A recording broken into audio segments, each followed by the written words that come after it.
دوسری بدعت وہ حضرت حسین رضی اللہ تعالیٰ عنہ کی شہادت کا ذکر کرنے کے لیے مجالس منعقد کرنا ہے اور پھر ان میں ماتم کرنا، نوحہ کرنا، یہ روافض کی مشابہت کرنے کی وجہ سے ناجائز ہے، کیونکہ حدیث شریف میں آتا ہے کہ آپ صلی اللہ علیہ وسلم نے فرمایا کہ من تشبہ بقوم فہو منہم، کہ جس نے جس قوم کی مشابہت اختیار کی وہ اس قوم میں سے ہوگا۔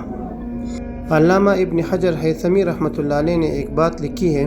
میں اس کا خلاصہ آپ کے سامنے پیش کرنا چاہتا ہوں۔ وہ فرماتے ہیں کہ خبردار اس محرم کے مہینے میں روافض کی بدعتوں میں مبتلا نہ ہونا، جس کے مرثیہ کرنا، یہ ماتم کرنا وغیرہ،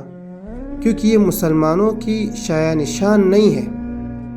اگر یہ ماتم کرنا جائز ہوتا تو اس کا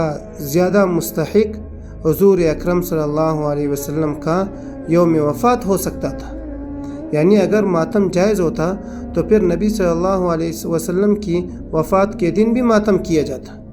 لیکن جب اس دن نہیں ہوا تو پھر باقی صحابہ کے لیے بھی یہ ماتم وغیرہ جائز نہیں ہوگا۔